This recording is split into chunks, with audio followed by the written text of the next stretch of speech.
Thank you for joining me today for the Champaign-Urbana Jewish Federation Holocaust Education Center podcast series. I am joined today by Shachar Meron. He's a senior lecturer in advertising in the College of Media at the University of Illinois, and his mother, Tova Meron. She is the daughter of 2 Holocaust survivors. Thank you so much for joining me today. Thank you. Thanks for having us. Shachar, let's start with you. Where did you grow up, and what made you end up in Champaign-Urbana? Yeah, long way to get there. I was born in Israel, just outside Haifa. And when I was 2 years old, our family moved to Long Island, New York, where I spent my early years. And then when I was a teenager, we moved to Homewood, Illinois, in the suburbs of Chicago. So I've been an Illinoisan for a while. Went to school at U of I as an undergrad and master's. Spent some time in my career in Chicago. And then my wife and our kids and I moved back here about 10 years ago so I could teach.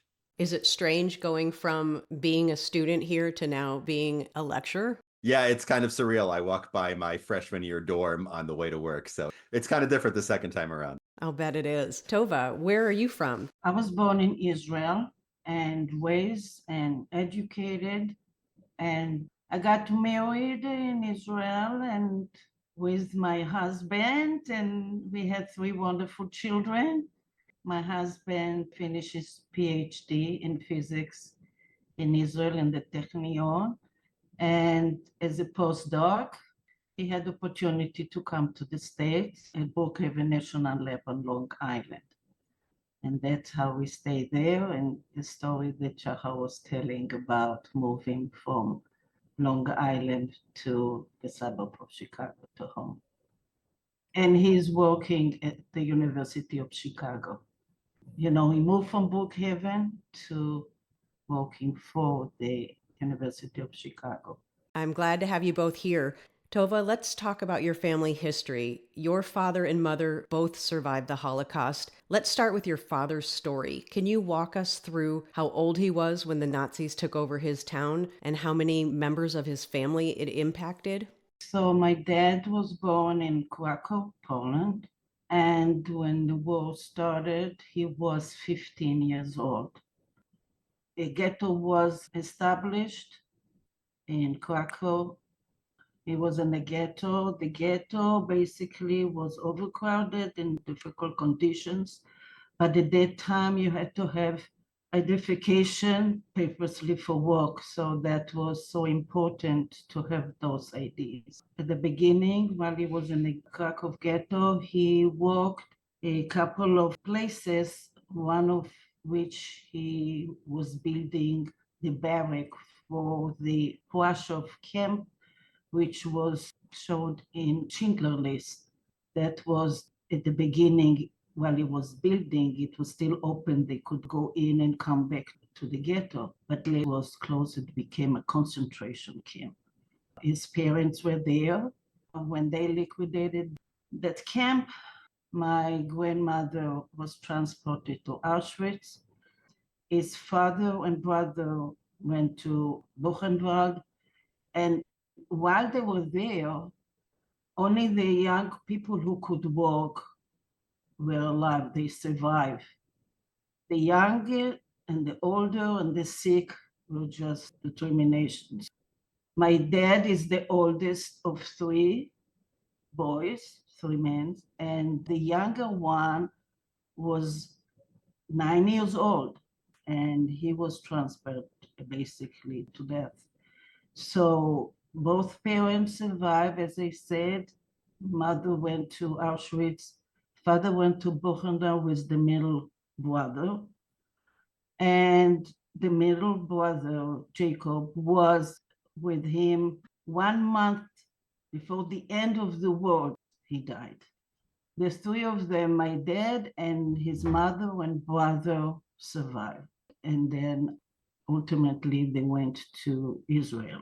Before we jump ahead to how your parents met, your mother also endured the atrocities of the Nazis. Can you walk us through her story as well, please? Sure. My mom was 12 years old. There are 3 years different between my dad and my mom. She was 12 years old, and they have a very happy childhood. And again, they went truly to the ghetto. and they were neighbors. My mother family and my father family, they were neighbors. That's how they met.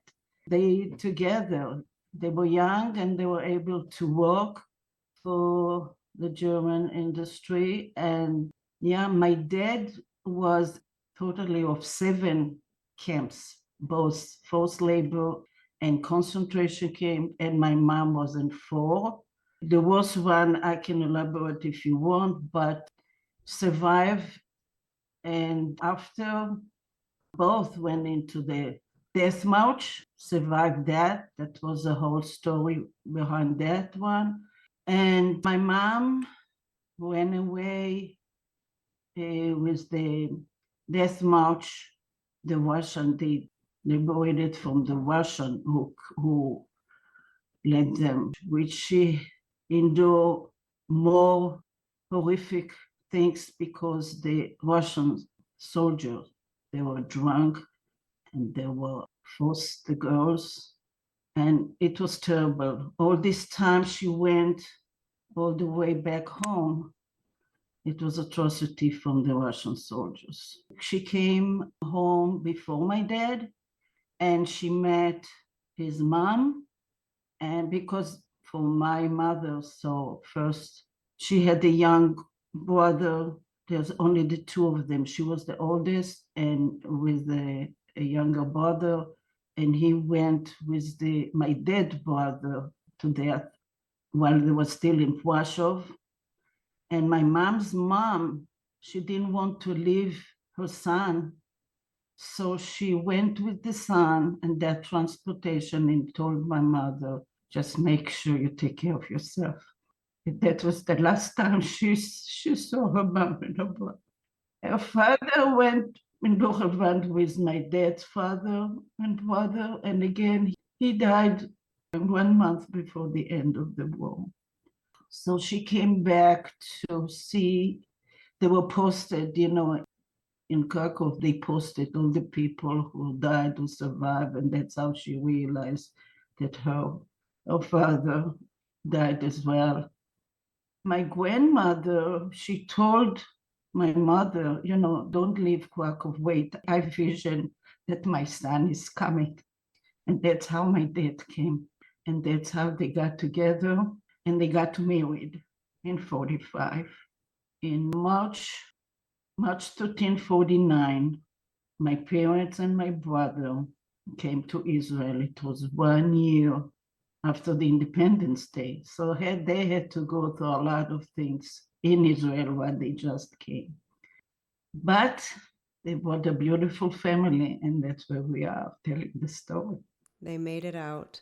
Shachar, listening to your mother retell this story, I'm sure never gets easier. Do you remember how old you were and the context in which you were shared your grandparents' history? I don't remember a specific moment where there was like an unveiling or a learning of it. It's something that I always recall just being part of our family history. And when you're young, you don't fully understand it. But then as you grow up a little bit, you hear more stories and you start to piece it together. So it came in fragments, understanding what the Holocaust is, understanding it in the bigger context of history. Like I recall being a child in Passover Seders, for example, or for Hanukkah, and hearing the stories of what those holidays are about, and then always hearing it connected as part of the bigger Jewish story. Jews have a good sense of humor sometimes about these things, but I always understood every holiday is essentially somebody tried to kill us, we survived, let's eat. But just understanding that this is not distant history, understanding that this extends to family history impacting people that I know personally. The Holocaust was another chapter in that sort of a story. And then just as getting older, hearing more and more stories that fill in the gaps of my grandparents' experience in it, including, seeing my grandfather's words in his book. Which we will get to in a second. Tova, you mentioned, and this is common to hear as people retell their stories, your father was in 7 camps, your mother was in 4. Do you know why the Jews were moved around to camps so much? Some of the camps were beside the work camps, examination, the work. So the one that she went there were some women camps. For Leipzig, for example, there were women camps. So obviously she went there and being with all the international women that they transported to one place and worked there. Some they were for Warsaw when it became a concentration camp, and Amod Get was the commander that showed again in Schindler's List, my dad wasn't there when it became concentration camp. But when they sent him to a special place that unfortunately you don't hear a lot about it, and it was the worst camp even more than Auschwitz, that it's featured in a book called The Yellow Death by Felicia Carai. I strongly recommend to hear about it because that special camp was musician camp. It was very toxic. They fill up shells, with bombs in there. The condition where this is a very toxic plant, and the Jews were working with no protection whatsoever. The survival rate was very, very low because of all the toxins that they were working with. The hair was red and the faces and body was yellow. They put sacks on themselves because clothing will just fall apart. It was really terrible. My dad was sent there first, and my mom, when she was still in Warsaw, one of the slave forces tried to force her for a relationship, and she wanted to get away with it. And she asked for a friend to make her a wedding ring, kind of from a wire, so she will show that she is married. And she asked SS the Nazis. My husband is there in Kamiena. It's because he's so Kamiena. I want to go there. And he was very surprised because that camp was the horrible one. Why she wants to go there? But obviously any worker will be fine. So when my dad saw her coming, he said, it's not enough that I'm here. You have to come here too. And all he had to do is walk twice so he can have another piece of bread so she can have it too. That was the time that they were together. Then in the death march, they separated, they went different. My mom hardly was able to walk. She was bleeding in her feet. And in a march death, if you're unable to walk, you'll be shot. Nobody would sit, you'll be shot automatically. Our friend and her mother were holding my mom there in two sides to make her just walk. And they walked not far from a potato field, and there were potatoes. And my mom tried to eat the potato, and she couldn't swallow it. So before taking it out, the friend mom were holding her hands, so this potato that came out of my mom's mouth, so she can eat it. It was terrible. And my dad were too in a different mouth. And when the Germans started to lose the war, all the guards started to run away, taking whoever was left there to another concentration camp. So he wasn't able to go free from there. He needed to endure 2 more concentration camps before he was released in 15 of March 45. You both have such a tremendous amount of detail of what they endured. Is that from the grandfather's memoirs that you mentioned, Shachar? Is that from first-person stories from them? Or how do you have so much detail, and how are you able to retain this timeline? How do you know so much detail? Growing up, my dad had nightmares and he was screaming and wake up with sweats and things like that. He was the one who kept everything inside. My mom was the one who was able to talk and tell different stories. In general, that generation didn't want to talk about the Holocaust for the children. So I was lucky, so I was able to hear from my mom, especially from my mom, all those stories.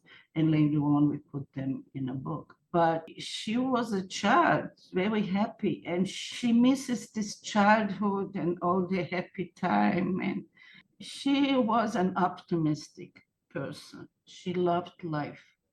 She went from being a child to being a mother. and she never had it used with all the fun. And she passed away 12 and a half years ago. But she had a great sense of humor, and she always wanted to live her life, whatever left, for the best. And that's how I got from her all of it. So most of the stories, besides seeing especially my dad with all of this stress, and still he kept everything inside. He never sing. And she was one who lifting up everybody.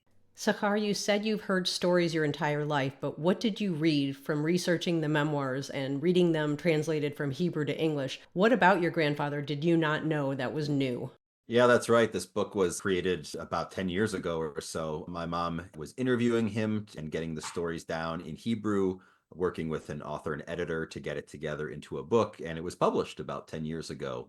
At the time, because I can't read Hebrew, I don't want to take credit for translation because of my Hebrew skills, but I did some illustrations at the time. So I had heard about some of the stories just sort of paraphrased for me. But more recently, we've been trying to translate it into English just so that more of us can hear the stories. And artificial intelligence had gotten to a point that we just thought just a few months ago, we're having trouble lining up the resources to translate this. I wonder if AI is good enough now that we could feed it in chapter by chapter and get it close enough that then my mom and dad can look it over and edit it from there. And it turns out that it is good enough for that. So now I'm seeing pages come to life, and it's really fascinating to me because now stories that I've heard snippets of over time, I'm now seeing, in full. Things like, for example, my mom had mentioned my grandfather waking up with night terrors. I unfortunately read the stories that he experienced firsthand that led to that. There were other stories, though. I enjoyed actually to see how my grandparents met, for example. And so, even though it wasn't a happy time in the ghetto, reading about how my grandfather and my grandmother's family were there at the same time. My grandmother's father was a respected person in the community, and apparently they had a game of gin rummy going on that her father had to sit out, and she subbed in for him. And so my grandfather and grandmother, more or less the story went, got to know each other a bit over card games, which to me is really touching. Remembering them playing cards and rummy as they were older, and also myself being someone who enjoys playing cards. And as a teenager, I used to play cards with friends in a very different kind of environment. It's nice to see those kinds of stories reflected generationally. Tova, would you like to add to that sentiment? If I can mention is that my mom was still alive when we started to write the book. So she knew about the book, but she didn't live to see it. But the book is from the story from both of them. And most of the stories are, as I said, it's from my mom, beside all the historic part of obviously. The book is from both of them. Tova, you mentioned night terrors from your father. Did your parents exhibit behaviors now that you think about it? You sort of knew something was wrong or off in your childhood that they exhibited? Both parents, because they were so different characters in their personality, that it's completely different. My father was the man is pessimist and keep all of those horrors keep inside. My mom said, in spite of everything that I went through, I will live my life for the best. And with her personality, with her, great sense of humor, wanted to live her life. That's what she wanted. And as life was in Israel at the beginning was tough, not only language and everything else, but it was a new country, a modern Israel, and they had to go through a lot during this time. Still, nothing held her back. She wanted to have things. She wanted to dance. She wanted to go to shows. She wanted to see everything that she missed, a lot of music and whatever, life. For her, it was life. And for dad, my dad was scooped within his tough times and working hard in Israel to provide for the family. Do you think there was ever a day where either of your parents didn't think about part of their lives that happened in the war? My mom always said about her childhood appearance, everything I knew about whole of family life, and as mentioned, as Shachar mentioned, all the holidays. How was the holidays at that time when they live a normal life in Poland, in their communities, in their immediate family? So I knew all of them from that time. And my mom obviously missed, as she was telling all those stories, she missed a lot of things during the holidays. So she will mention all the time. Shachar, you remember your grandmother. Can you tell a story of some time where you witnessed, before you even knew any of this, how full of life she was? And can you just tell an anecdote about your grandmother, about how she embraced life and didn't look back as much? Oh, absolutely. My grandparents were the classic extrovert introvert couple where she loved parties, she loved gatherings, she always had a huge smile on her face. It was fun because she didn't love taking pictures. She had a gap in her teeth like many of us do, but it's just when you saw her in person, that's one thing I always remember. She was beaming. I remember the food too. All the people, all the women in my family, my mother, my grandmother keep me very well fed. Getting a chance to see them in Israel, I mentioned earlier, I was born in Israel, but was 2 years old when we moved away. Once or twice they came to visit us in the States, and there were a couple of times we went to visit them in Israel. My parents much more than me, but I remember very distinctly their 50th wedding anniversary party. That was in 95 or 96, I believe. It was a great time. I mean, it was just dancing. She was the last person on the dance floor at the end of the night. To imagine like a wedding kind of an environment, where you have big crowds of people. Those of us, the small children go to bed early, and then you see the middle-aged people are kind of like sitting down for most of the evening. She is just out there. She is the center of attention. So absolutely full of life. I can mention both parents suffer from heart conditions. And my mom was she had blockage of 100% of all of her hardware. So she would say 100%, usually 100% is something good. She never gave up. Till today, I'm quoting her jokes. So one of them, for example, what's the most important in life is your health and your hairdo. When you look good, you feel good. And during COVID, when I couldn't fix my hair, I really remember those words. She always had a great sense of humor. If she couldn't do anything because of her health, she would just had to do something. She loves to read and do puzzles and all of this. She found a place where she can enjoy whatever she can, even when she was very, very sick. Sounds amazing. Did either of you or your parents and grandparents ever return to their life before the war started? My parents went, after many years in Israel, they went to Poland, and my mom wanted to go to the apartment that she used to live in, and the people didn't want to let her in. 8 years ago, my father wanted to go back to Israel. When they went together, so my mom wasn't able to get in the apartment, but his house was destroyed. It was empty there. Across from there was a museum about everything that was at that time. But in 92, August 2nd, this August 2nd, we celebrate is 100-year-old. I wasn't able to go because of the war that's going on now in Israel, but we celebrated 100 year. But so 8 years ago, he wanted to go back to Poland. I never wanted to go after putting together the book and everything. I just said I had enough with all those stories. But if my dad wants to go, so obviously I'm going. So my brother, who lives in Israel, took him to Poland, and I came from the state. We met in Krakow. He went to all the places. You remember everything. So we went all the places in the book and everything else. And especially when we went to the place where the ghetto Krakow was there. There was a memorial there with chairs because there was the selection that was going on at that time, and many tourists and came, stopping there and telling the story. So I told one of the guys, just said, here we have a person who lived his life, lived here and lived. So he started to talk, and he is such a, introvert person. I didn't see him open up as that was there. Everybody applauded to him. Everybody says a hero and shook his hand. So we'll never forget you. And for me, it was the best thing ever to see him kind of closing the circle. And we had a great experience at that trip too. Every year there is a March of the Living in the world. Every time it's in a different place in the world. And by accident things, the March of the Living was at that time in Krakow when we were there. We were not aware of it because this is something that it's planned ahead many, many years ahead of time.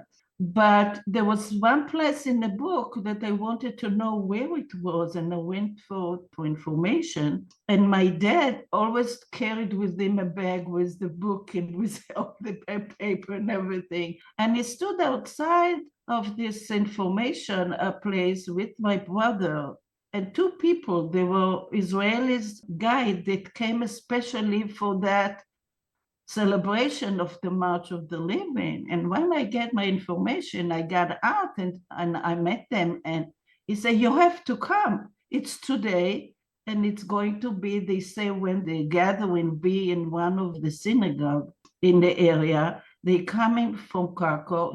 Krakow used to be a capital city of Poland way back, so they have buried all the kings and stuff like this. So they started the March of the Living there. We were there already, but they were supposed to come at the afternoon, passing the place where we had our hotel, when we stay in the hotel. So obviously, we were ready to get and march with them till we get to the synagogue there.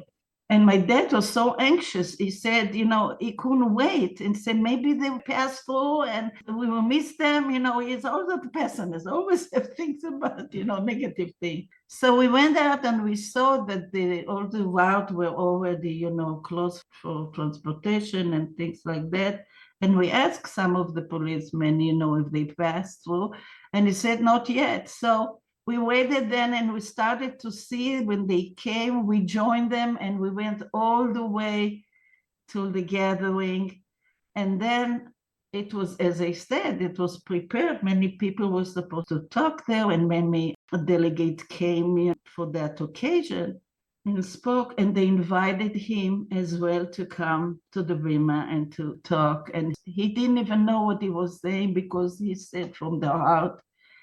And later on, it was a big celebration in the temple with children and everybody dancing and having a great time of celebration of life after the horrible time. So that was experience that on top of that he personally had closed the circle. We had the bonus of this March of the Living that happened right there when we were there. It was really incredible. And one of the people there were two young, a brother and a sister, who were the children of an SS. Grandfather was an SS. And they came to my dad and asked for forgiveness. As much forgiveness you can, but that's how they approach him and ask forgiveness. That was incredible. It was videotape and everything because it was official, things from Germany and things from Poland and, the mayor and everybody else. So I was so happy that I went. Do you remember if he forgave the children of the soldier? It was very hard to say. He wanted to believe that now will be a better time. Even the antisemitism is highly now more than ever. But at least acknowledge the gestures that there are new generation, as you see, that the relationship between Israel and Germany is wonderful. So everybody hope for better times and peacetime. And so it was incredible. Shachar, before I let you go, my question for you is about the rise in anti-Semitism. What do you think your grandparents would want to impart to the world and let people know that we're here, we're scared, but we're not going anywhere? What kind of message do you think they'd like to impart? I sometimes feel like the Jewish people, being people of history, like to play the long game, taking that big view of history for both positive and negative. I think sometimes people, when we get comfortable in Western civilization, there's a feeling like we're post-history, like these horrible things can't happen anymore today, right? We hear things like that. But then we see that history goes on and things happen in the world all the time that seem like a throwback from a past era. I think that it's a healthy thing to keep an eye on simmering anti-Semitism, really any sort of situations. Of course, we study the Holocaust, but we need to study the period leading up to the Holocaust just as much because that's where you catch those early signs, the things that are offhanded comments that people brush away, like, well, that's not really a big deal. So I think that there would be a message of just making sure to keep an eye on things like that and call it out when we see it, just for all of our sakes. But then also the positive side. I try to channel both my grandfather and my grandmother. I think my grandfather would want us to keep an eye on potential issues as they are early. And then I think my grandmother would like us to see the positive in people as well and know that people can change their minds and that there is some anti-Semitism in some cases that are in people that might not have enough exposure to Jewish people in their lives. And if they could just see more positive influences. So it's a little bit of playing offense, a little bit of playing defense, but just an acknowledgement that history does go on and we are part of it. We don't get to just sit on the sidelines and read about the past. Tova, would you like to add to that before I let you go? We want to preserve the memory of all the 6 millions and others that perish. And we always said never again. However, unfortunately, we live now at this moment in something that Israel is trying to survive. It's really, really crucial now, almost for a year since October 7. And we are living it now. But we, as Shachar said, we have to think about all the signs to prevent hatred as much as possible. And we hope for peace, but this is something, ideology, that's the problem. There's no sense. You cannot get to the senses if it's ideology, and it's something that they want to eliminate, and they mean it, and they do everything possible to do it. So it's still here, unfortunately. We have to keep the memory, but on the other hand, for hope for peace. That's the perfect message to end on. Thank you for joining me for the Champaign-Urbana Jewish Federation Holocaust Education podcast series. Shachar Meron, Tova Meron, thank you so much for your time today. Thank you. Thank you very much.